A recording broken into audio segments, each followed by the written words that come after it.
the essence of the eternal divine spirit, the one that causes all that exists to exist, the one that is self-existent. How many men have children and the children never meet their father? See, you created a void in that child because you are a part of that child. Black power! Black power! Black power! Black power! Black power!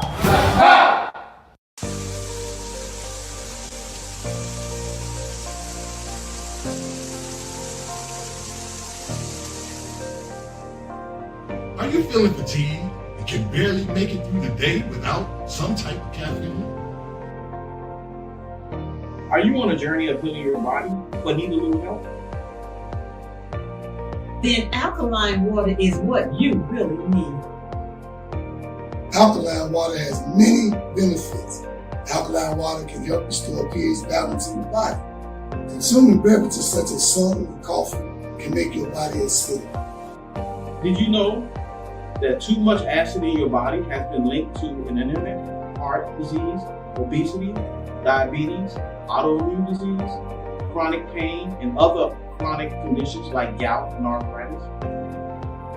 Those who use alkaline water have reported increased energy levels, clearer skin, reduction in inflammation, better digestion, and many other health benefits. I've used alkaline water for years, and it's been instrumental in sustaining my health when I was diagnosed with sarcoidosis. Are you ready to take responsibility for your body's health? If the answer is yes, then our alkaline water is just what you need.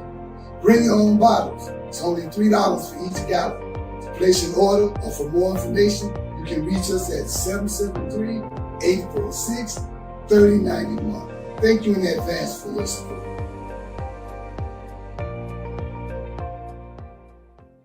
Hi, my name is Sister Ebony Stevenson. I am your announcer for today. Welcome to the Toma Nation's weekly Sunday worship service from 12 p.m. to 2 p.m. every Sunday at 616 East 71st Street here in Chicago, Illinois, and also live on Facebook. If you would like more information, you can reach us at www.facebook.com/TomaNation2 or give us a call at 773-952-8302. Now I am going to recite our opening. In the name of the eternal divine spirit, the one that causes all that exists to exist, the one that is self-existent, the one who directs the sunships of millions and trillions of years, and the one who made time the seed of the universe, known among the ancient Kemites or Egyptians as Amun-Ra and Aten, among the Hebrews as Ansar, Yahweh, and Elohim, among the Christians as Lord, God, and Jehovah, among the Muslims and Islamic world as Allah, the one God, among the Rastafarians as Jah, Rastafari, among the Yoruba tribes of West Africa as Odumare, Eshu, and many other Orisha names. I bear witness that all of these names refer to the same one, Almighty Spirit, and it is to that essence which I give reverence and to whom I submit. I boldly proclaim that we, the descendants of those black men and women who survived the transatlantic slave trade, are the Lost 13 tribe, born in North America and are of a Nubian Kemetic lineage. I further proclaim that the blood of all the nations of the earth flows through our veins. I greet you in the ancient but holy words of peace, Hotep, Shalom, Assalamu alaikum, Habaragani, Alafia, and Ashe. Now I am going to recite the 13 points of what we believe and know. Number 1. We believe and know that we are not to repeat the mistakes of the past prophets and messengers of the Almighty Creator of the heavens and earth. Number 2. We believe and know that we can only establish an economic base through the application of the knowledge of self and the incorporation of the ideologies of the Honorable Marcus Garvey, the Honorable Elijah Muhammad, Mahatma Gandhi, and Ben Ami. Number 3. We believe and know that the prophets and messengers of the Holy Bible, the Holy Quran, and the Kemetic Holy Books were all black. Number 4, we believe and know that Jesus Christ of 2,000 years was and is a black man. Number 5, we believe and know that the knowledge of the Almighty Creator goes beyond books written by the prophets and messengers of the Almighty Creator. Number 6, we believe and know that in order to promote and coordinate unity, we must first recognize and accept the uniqueness of being able to worship our Creator, regardless of religious denomination, name, title, ritual, particular dress, or holy book, as long as it recognizes the Almighty Creator of the heavens, earth, and the universe as supreme. Number 7, we believe and know that it is impossible to tell the truth without exposing the wicked governments of the world. Number 8, we believe and know that the United States government, in collaboration with other European nations, have a denial objective to exterminate dark-skinned people of color off the earth through the act of genocide. Number 9, we believe and know that some of the most effective methods that are being used today are AIDS, birth control, alcohol and drug abuse, vaccinations, gang and domestic violence, systematic elimination of trauma centers, the public school system, and public aid within the black communities of America and the world. Number 10, we believe and know that the last trick that Satan is playing on us is the dividing of us by our religious differences, religious gangbanging. Number 11, we believe and know that the conflict between the various religions are comparable to the conflict between various street gangs within the inner cities of America. Number 12, we believe and know that the war on drugs and gangs is a diabolical plot to disarm the black community of weapons, break up the black family, withdraw our constitutional rights, also kill and incarcerate young black males under the undercover code name Able 2029. And number 13, we believe and know that every letter, shape, sound, and numerical value contains esoteric information that completely transcends the specific contextual meaning of the word. Our purpose: to bring about the growth of a righteous community in accordance with the laws of the Creator of the universe, under the leadership and guidance of Brother Minister Raheem Quasad Oxen, to provide solutions to the social and economic ills that plague the communities of urban America. Our goal: to re-educate and retrain youth and young adults to develop positive moral values as an alternative to delinquent behaviors, because you can't rebuild a community and not rebuild the minds of the residents of the community to meet the responsibilities of maintaining the community's image.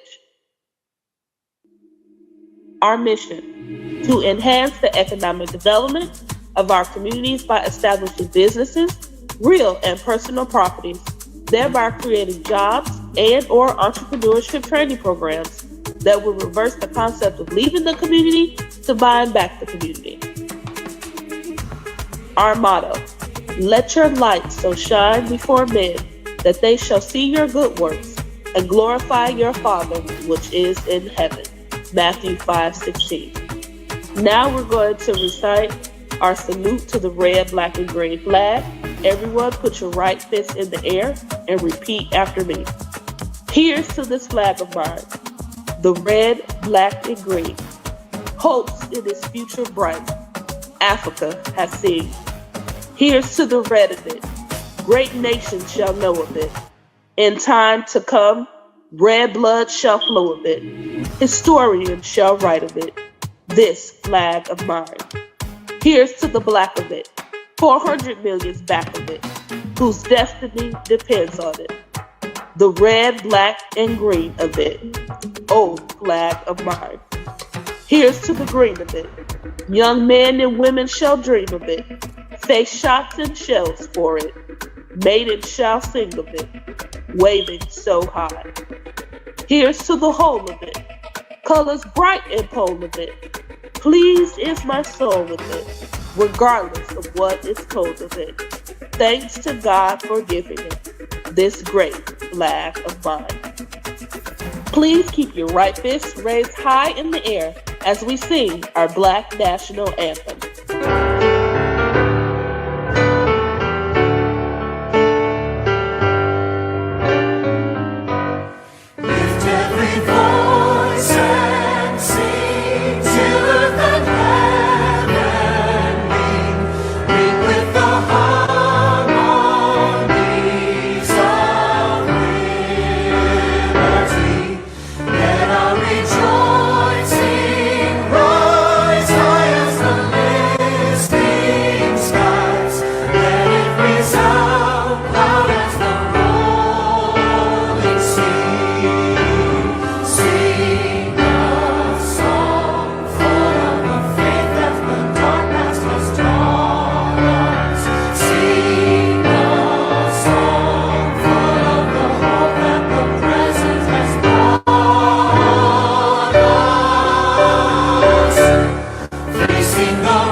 Black power.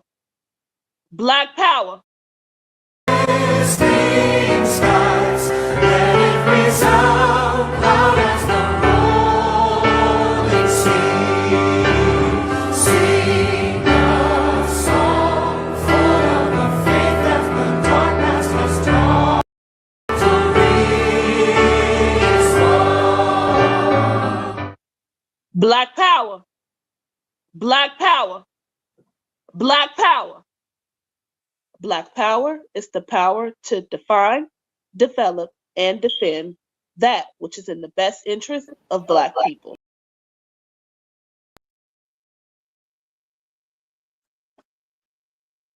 In the name of the everlasting Father, he that causes all that exists to exist, he that is self-existent, he who directs the sonship of millions and trillions of years, he who made time the seat of the universe, is known among the ancient Kemites or Egyptians as Amen-Ra and Aten, among the Hebrews as Ansel, Yahweh, and Elohim, among the Christians as Lord, God, and Jehovah, among the Muslims as Allah, the one God, among the Rastafarians as Jah, Rastafari, among the Yoruba tribe as Olodumare, Obatala, and many other Orisha gods. I bear witness that all of those names refer to the same one, Almighty God. And it is to him whom I give reverence and to whom I submit. I boldly proclaim that we, those Black men and women who survived the transatlantic slave trade, we are the children of those Black men and women who survived the transatlantic slave trade. And we are of a Nubian Kemetic lineage.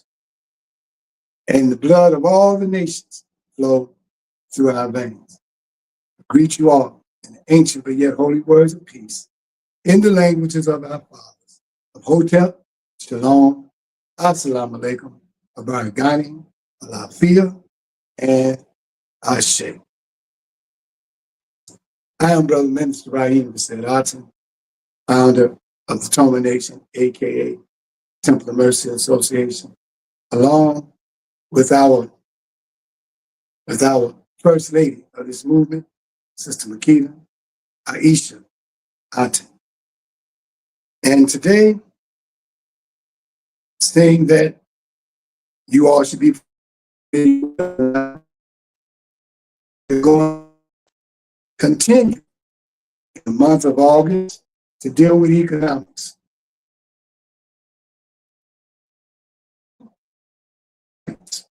In the month of August. And the giants are the Honorable Marcus Mariah Garvey and the Honorable Dr. Webb Evans. You'll learn about both of them before I go off the air.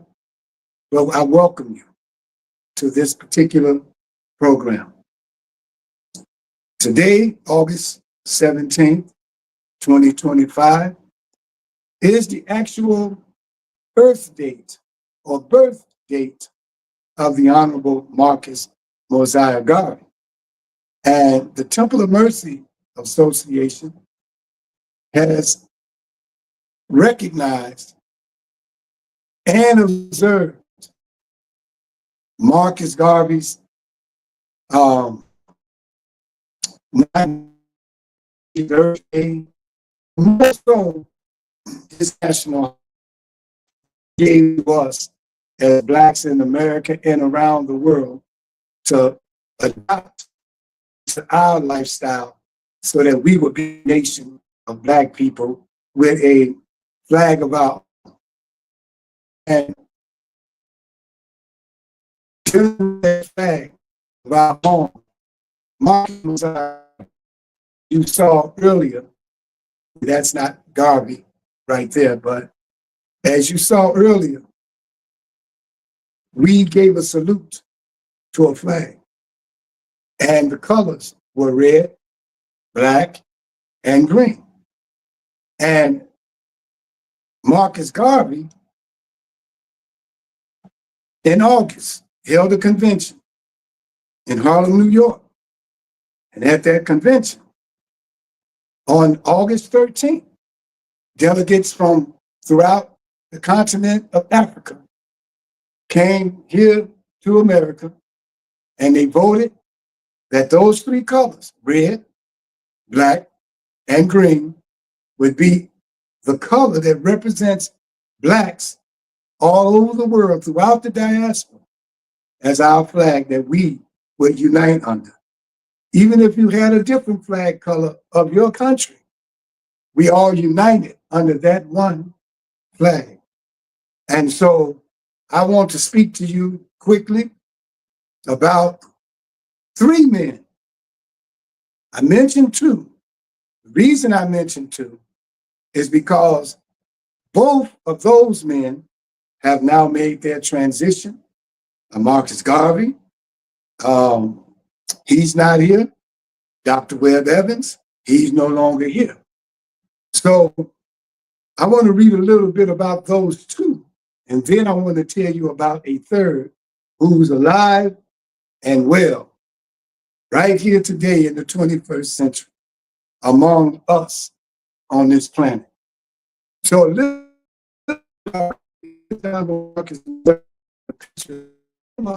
on YouTube, you hear what I'm going to show you. Mosiah Garvey Jr. was born in St. Anne's, Jamaica. He's a Jamaican. On August the 17th, 1887, he was the youngest of 11 children born to Mosiah Garvey Sr., a descendant of the Maroons, and Sarah Jane Rich, a woman of high values and regular churchgoer. Some of that Christianity kind of, he was raised up under that. Marcus Garvey died in London in 1940 after several strokes due to travel restrictions during World War II. His body was interred in London. In 1964,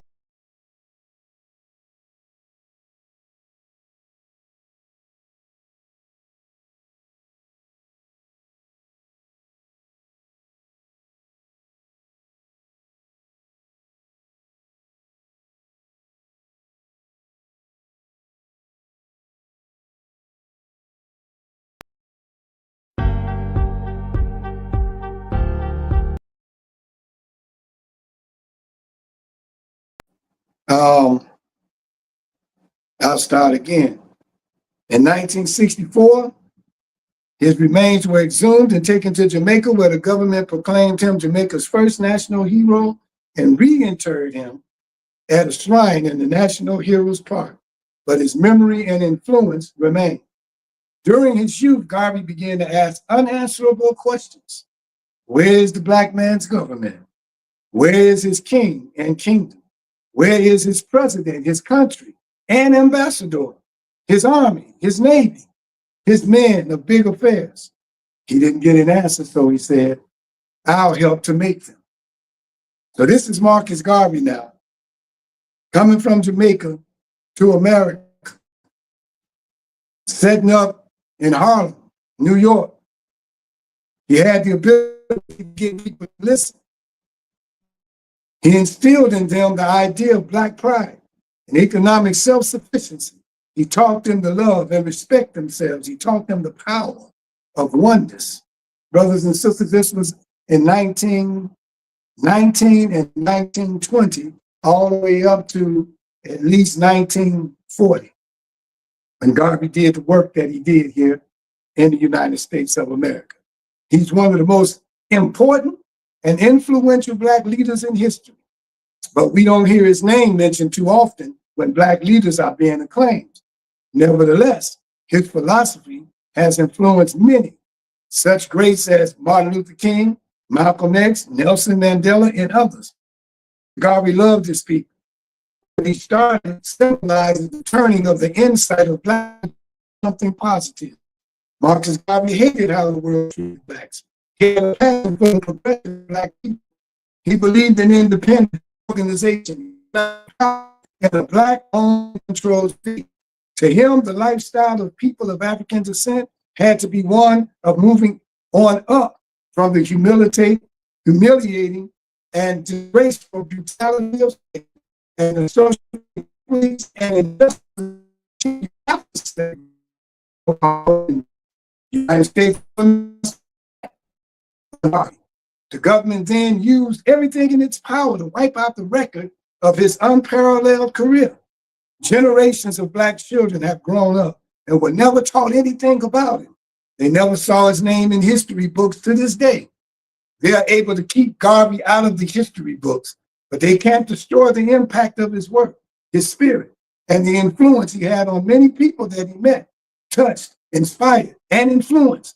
He used economics, education, and culture as tools to empower people and encourage the growth of Black economics and institutions.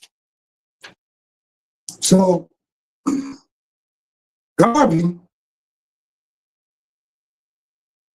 during that convention in 1920 in Madison Square Garden, as I told you, that's where they lifted up the red, black, and green on August 13th. And on August 31st, 1920, they completed 5 requirements necessary to establish a world government for all Africans at home and abroad. Ever since this day, August 31st, has been known as International African Independence Day.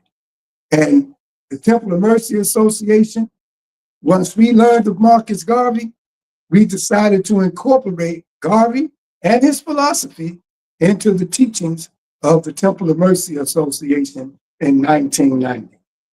And up until today, we've always had something representing Garvey in the month of August. We did Garvey parades. We did Garvey Fest. We did workshops.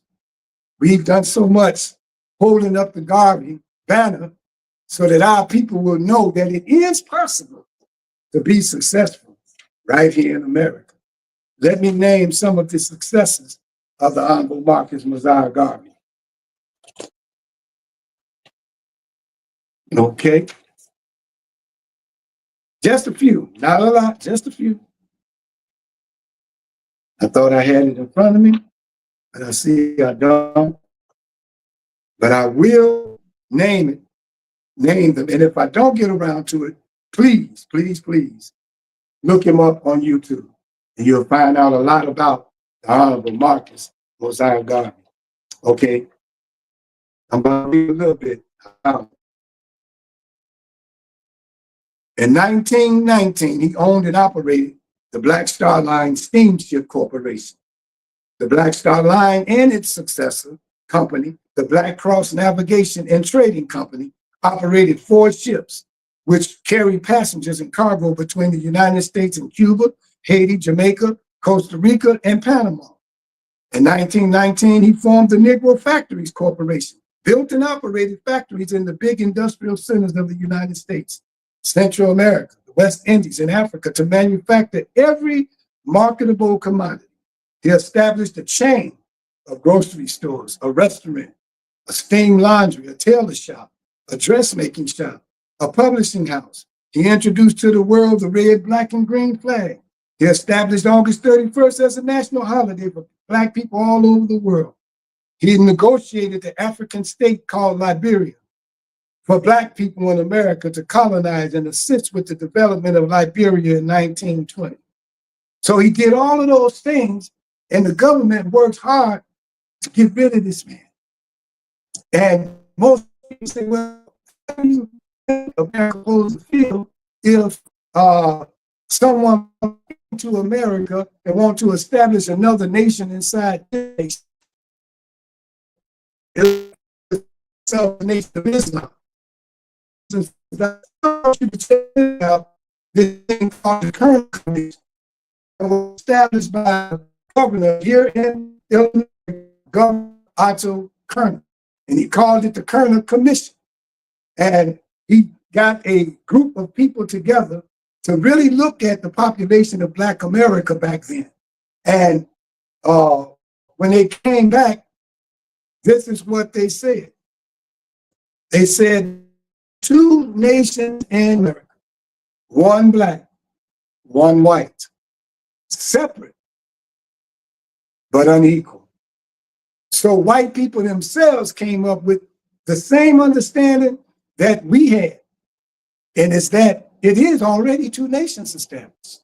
It's just that we got to come together under a particular umbrella to say who we're going to be here in America. Afro descendants, African descendants, Black Americans, African Americans, Black, Moors, Hebrews, or what? And as long as we stay confused as to really who we are going to be, then the Temple of Mercy Association will stay Black until further notice. Now I'm going to go to the second one because I may not have too much time. The second person I need you to know about is Dr. Webb Evans. Dr. Webb Evans, a man that God blessed me to meet. He started an organization called the United American Progress Association, later to be called the United Black American Progress Association. And when I met him, we found out that we had a lot in common. He was born November 20th. I was born November 20th. And so we said, wow, that's kind of deep, you know. And he was born in 1913. I was born in 1907. Dr. President of his movement since 1961. But he told me over 15 years ago, I believe 10 years ago, and I kind of the president with him 10 years before he turned it. So if you could count from when he was born in all the way to when he was born in 1957, that's 40. Obama being the first Black president under the number 44, I am the first president after Dr. Webb Evans, the APA, number 44.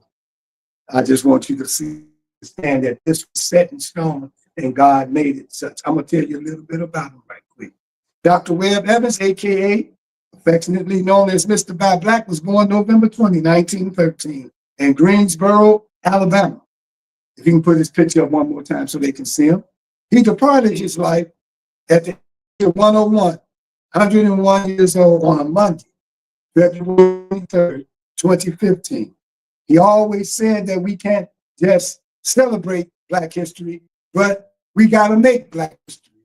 And he made his transition during Black History Month on the 23rd, on the 4th Monday, which is a meeting that he held every 4th Monday from the duration of when it started up until now, that 4th Monday. And he never missed the 4th Monday. And he made his transition around the time that we was having our 4th Monday meeting. He was at the hospital, and when he made that transition, someone came to me while I was at that time speaking on him to let me know that he had made his transition. Dr. Webb Evans founded the United American Progress Association in 1961 with a mission to improve the economic condition of Blacks in America by getting us to spend our money with the people that live in our community and in our neighborhood, and to prepare youth and young adults to enter into the field of business as entrepreneurs, to redirect the savings and spending power of Black Americans, which in turn will improve the conditions in the Black communities of America. In the words of Dr. Webb Evans, Jews control where they live. The same is true with the Arabs, Koreans, Vietnamese, and all other races. Blacks are the only people who live in an area, and outsiders own more in it than the people who live in it. Every day, others are in our community, getting every dollar they can. We can never solve the economic problems of our Black community while spending most of our money with the people who live outside of it. We can never control our community as long as others own most of the business in it. Now, he wasn't just talking, because during those years, he managed 2 furniture stores, owned and operated 2 grocery stores, and for 52 years, they were busy trying to get people to invest their money in the Black community, to build businesses that would in turn create more jobs for Blacks. They have seen him on different approaches, different people. He was with Dr. King. He was with A. Philip Randolph. He marched with Jesse Jackson Jr., now Sr. and Jr., Lou Palmer, and many, many others. And then something spectacular happened that made us happy to recognize him every August, along with the Honorable Marcus Mosiah Garden. On the inaugural 14th anniversary of the National Black Business Month, from August 1st to August 31st, we are proud to recognize Resolution HR 0608, 99th General Assembly, submitted by State Representative LaShawn Ford of the 8th District. This in honor of Reverend Dr. Webb Evans, founder of the United American Progress Association in 1961. We are acknowledging his work and contribution for the National Black Business Month during the month of August. Then it gives you some of Webb Evans' history and whatnot. And so it says at the end, be it resolved by the House of Representatives of the 99th General Assembly of the State of Illinois that we designate the month of August in 2015. That's where it started, 2015, the same month that Dr. Webb Evans died. He died in 2015 in February. March, April, May, June, July, August, 6 months later. All right. They designated the month of August as Buy Black Month, National Black History Month, National Black Business Month, in honor of our Dr. Webb Evans. And so those are 2 great men that you will hear of and know of. You can also go on YouTube and put in Dr. Webb Evans, and you'll see a lot about him. Today, currently, I am not the president. The president now is our first female president. After me, Minister Raheem being chairman and president of the UBAPA. I am still the chairman, but now we pass it on to a young lady by the name of Ebony. This is her 3rd year of the UBAPA. Now, last but not least, I want to give you someone who's alive. I want to talk to you about him real quick. You can put his picture up now. His name is Ibrahim Traore. Ibrahim Traore is alive today, brothers and sisters. And Ibrahim Traore, he lives in a country in Africa called Burkina Faso. And right now, the government is trying to get rid of him. Not his government, but America. Because just like Garvey over here championing our cause, he's over there championing the cause of his country, but yet at the same time, the whole continent of Africa. And we recognize that. We lift him up for doing what he's doing over there while we do what we must do over here. Ibrahim Traore, born March 14, 1988, is a Burkina Faso military officer and politician who served. Now this, so you gotta be careful because we call it Wikipedia, all right? Because he's not a politician, all right? But he served as the interim president of Burkina Faso since 2022. He's now 37 years old. He is currently the second youngest head of state in the world, all right? And you can go study about him. I'm not going to tell you all about it, but I want to read a little something of a speech that he gave not too long ago so you can see where his head is. At this speech, look him up too. There was a summit that was here. St. Petersburg, attended by delegations from 49 African countries, including 17 heads of state. And at this particular summit, it was a Russia-African summit, so Putin was there. So he says this, Comrade, President Vladimir Putin, comrades, presidents, African heads of state, comrades, heads of delegation, good morning. It's an honor for me this morning to speak here and to pass on to you the fraternal greetings of the people of the country of upright men. This is also the place for me, first and foremost, to give thanks to God, Almighty God, who has enabled us to meet here this morning in good health to talk about the future and the well-being of our people. See, this man is, like I say, only 30-something years old, running a country. I'd like to apologize to any elders who might get offended by my forthcoming comments. Africanity obliges the right of birth. I must apologize. Comrades, I have a few questions from my generation. 1,001 questions, but we have no response.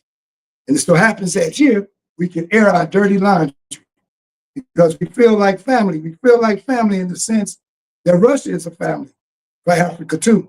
And what he means by that is during Russia, when Russia was fighting, when Russia was running Hitler out of Germany and other places, they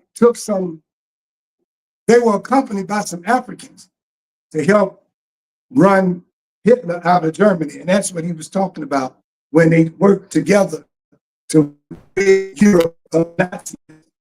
All right. So he said, we're here together because we are here to talk about the future of our people, about what's going to happen tomorrow, about this free world to which we aspire, this world without interference in our internal affairs. We have the same perspectives, and I hope that this summit will be an opportunity to forge very good relations with the aim of a better future for our people. The questions my generation is asking are as follows. He said, if I can summarize it, it's that we do not understand how Africa, with so much wealth on our soil, with generous nature, water, sunshine in abundance, how Africa is today the poorest continent. Africa is a hungry continent. And how come there are heads of state all over the world begging? These are the questions we are asking ourselves, and so far we have no answers. We have the opportunity to forge new relationships. I hope that these relationships can be the best ones to give our people a better future. My generation also asked me to say this. Because of this poverty, they're forced to cross the ocean to try to reach Europe. They die in the ocean, but soon they will no longer have to cross because they'll come to our palaces to seek their daily bread. As far as what concerns Burkina Faso today, for more than 8 years, we've been confronted with the most barbaric, the most violent form of imperialist neo-colonialism. Slavery continues to impose itself on us. Our predecessors taught us one thing: a slave who cannot assume his own revolt does not deserve to be pitied. We do not feel sorry for ourselves. We do not ask anyone to feel sorry for us. The people of Burkina Faso have decided to fight against terrorism in order to understand. Now there's more, and I'm probably not going to be able to read it all, but I'll read just one more paragraph. In this struggle, Valiant people from 20 populations have pledged to take up arms in the face of terrorism. This we affectionately call the VDP of volunteers. We are surprised to see the imperialists calling these VDPs militias and all kinds of things. It's disappointing because in Europe, when people take up arms to defend their homeland, they're called patriots. Our grandfathers were deported to save Europe. It was not with their consent. It was against their will. Well, on returning, we remember well that at Tyrrhea, when they wanted to claim their basic rights, they were massacred. It doesn't matter then that when we, the people, decide to defend ourselves. Oh, he said, if it doesn't matter then, why when we, the people, decide to defend ourselves, we're called a militia. But that's not the problem. What is the problem are African heads of state who contribute nothing to these people who are fighting, but who sing the same song as the imperialists, calling us militias, calling us men who don't respect human rights. Which human rights are we talking about? We take offense at this. It's shameful. We African heads of state must stop behaving like puppets who dance every time the imperialists pull the strings. Brothers and sisters, it's a lot more. But look him up on YouTube and look at your newspapers to really see what he's doing. And as much as you can, stand with him and freeing his people. He stopped them from taking the gold out of his country, and he reinvested it back into his country. He is opening up schools, and he's not charging for education. He's also opening up and making hospitals, building hospitals where there is free medical services and sending nurses and doctors or people out to other countries to be trained to be nurses and doctors and coming back here in order to service his people in Burkina Faso. He's built alliances with maybe 4 other countries who are looking at making Africa the United States of Africa, taking on the same challenge that Muammar Gaddafi had taken up. So now I'm gonna stop there and give you a in America to Black people. And then Garvey said a race that's solely dependent upon another for its economic existence sooner or later dies. He believed that commerce and industry were the props of the economic life of the state, community, and society as a whole. In Garvey's opinion, African Americans who attempted to go into business, commercial or industrial, were at a disadvantage because they could not appreciate starting at the bottom and climbing up the ladder. While other races start at the bottom, climb their way up, African Americans always want to start at the top, thus resulting in failure. Garvey said no success ever came from the top. It's always from the bottom up. Now I'm saying we have a flag and a national anthem. On August 13, when Garvey did what he did, he lifted that flag up August 13, 1920. We got a flag because you can't be a nation without a flag. And in the year 1900, James Weldon Johnson gave us the Black National Anthem. He called it the Negro Anthem, so that we can all unite under, and you can still keep your own anthem and your own flag. It should be 2 flags in your church, in your organization. That is the red, black, and green, and whatever flag you might have to represent what you are about. There should be 2 national anthems sung. And if you have one, it would be yours. And then you also do the Black National Anthem. See? And if you notice, when heads of state go to other countries, that country's band or whatever plays the national anthem of the visiting head of that state and play their own national anthem. I'm saying if those people can show us how to still work together, then in our own communities, we should be able to keep our flag and add the red, the black, and the green. When world leaders do that, we should follow their example. Martin Luther King Jr., Nelson Mandela, Marcus Garvey, Noble Drew Ali, Elijah Muhammad, Malcolm X, Clarence 13X, Huey Newton, Dr. Khalid Muhammad, they were all exceptional human beings. We might even say extraterrestrials. They received inspiration and revelations from the Creator. Yet because they were in human flesh, they made mistakes like everybody else. But if we look at their good and what their good did for our people, I'm sure that their good outweighed their bad. Their right outweighed their wrong. As these men matured and their wisdom and knowledge increased, they began to evolve from human beings to supreme beings. They were not meant to be worshiped, but to be kept alive through their teachings. But today we must recognize that the ones that are alive today, the Honorable Minister Louis Farrakhan, Reverend Jesse Jackson, Reverend Al Sampson, and Reverend Al Sharpton, then we have to ask them some questions. And I'm not against them. I'm just sharing something to make you say, why? Why with all the wisdom and knowledge combined is our open enemy still able to keep us divided? With all this wisdom combined and all those people, why do our religions, philosophies, interpretations still keep us divided? Why? If we're so smart, do we still let our egos and our feet still get in our own way? There's division in Black Christianity, Black Islam, Black Islamism, Black Masonry, the Black Hebrews, Black Garveyites, the Black conscious community, the Black Pan-Africanists, the Black nationalists, etc., etc. Now, the Temple of Mercy don't promote one religion over another. We believe that, and we know that Satan's last trick is dividing us by religion. The war between Islam and Christianity and all of its subdivisions is and have been a long time at war for over 1,000 years. Religion represents the ideologies and traditions of man, while righteousness, we say that the Temple of Mercy is an all-inclusive, Black conscious, righteous movement. It represents a moral responsibility to the Creator. I know a lot of people can't imagine living without religion. We must accept that we, those that were born in North America, the lost 13 tribes, are a universal people, and that as long as we remain divided by the ignorance caused by religion and philosophy, we won't rise to meet our universal responsibilities. So, I believe my time will be up in about 5 minutes. Somebody gonna have to let me know, because we started kind of late. So, if not, I'm gonna read this real quick about Toma. The Temple of Mercy Association started with a vision and a reality. The reality that we saw was that somebody was trying to kill us as a people in the world and in America.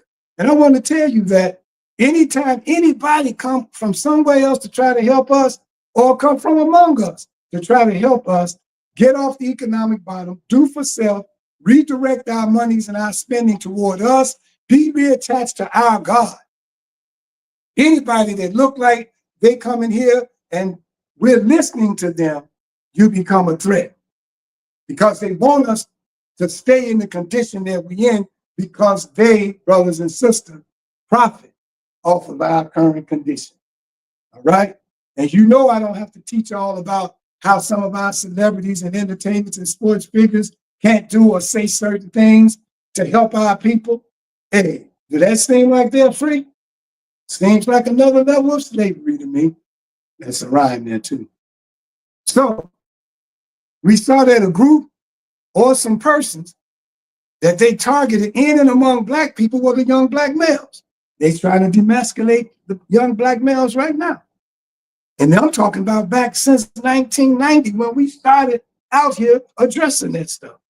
So we went on a mission to warn and to give a solution and an action agenda as to how we can ward off this evil mass destruction of the Black male. They say, why would they target Black men to kill and destroy? All right. Now I'm gonna say this. From that study, reading newspapers, looking at the news on television, and just looking around in the community, we created a lesson that we entitled Lesson Number 1. We went back and studied in the Bible a situation that happened during the time of Moses, where the king said, let us deal wisely with the children of Israel. He said, let us kill off the male and keep the female.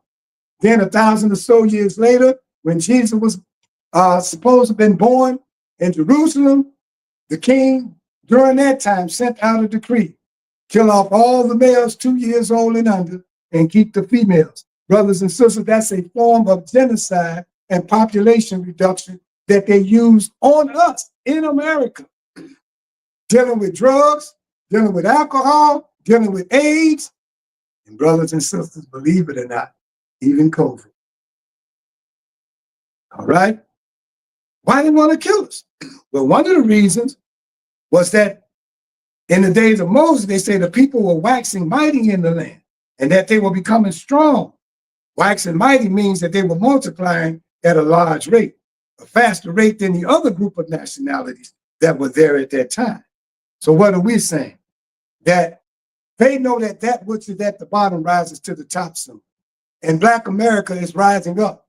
Not only just going to be in economics, but we're rising up by exposing all the lies that they gave to you all in their books that they taught us in school. And I'm talking about the history books for now, even some of the biology books.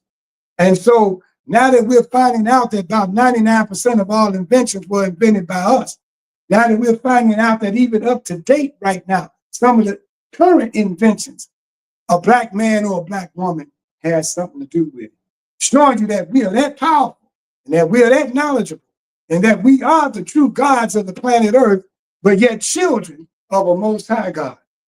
But yet they know this also. And they know that their population is at -0. For every child born, 2 or 3 white people die. And Trump knows this too. And so they want to cancel us out. But at the same time, while they're trying to cancel us out, they're going to use up every economic resource that they possibly can. And every time we build something like Supreme Life Insurance and Johnson Publishing Company and South Sheen Healthcare Products, and you just name it, every time we build something for ourselves, they some kind of way figure out how to tear it down, whether it's through our bank account, through our credit, through some kind of line on the people. They discredit us because they know that once we get back in the position that we're supposed to be in, that they got to move out the way. And Trump is doing what he was sent to do, brothers and sisters. Bring down America. And not only just bring down America, but bring down Black America and Blacks in America. Don't let him signing these little things that look like it's going to help us, it's going to truly, really help us. Whatever it is, he's doing it for himself, like mostly all white people. They make it look like they're helping you. But if you keep on going and digging, you'll see how it's helping them and not us. All right? So I'm going to back down. I believe my time could be up. Yes. And so I am Brother Minister Raheem Desset-Achen. We are no longer at 616 East on 71st Street. So please don't stop by there.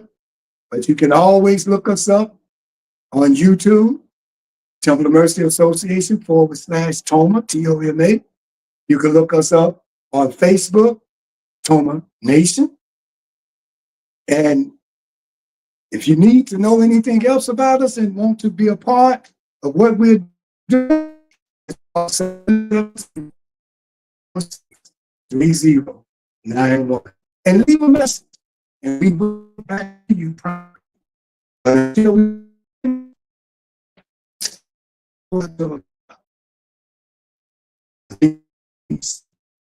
hotel alone,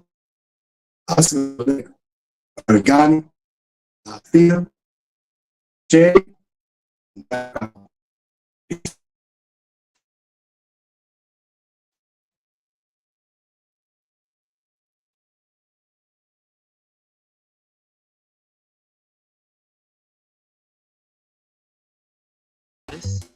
we invite you and your family to join us live every Sunday at 616 East 71st Street from 12:30 and on Facebook.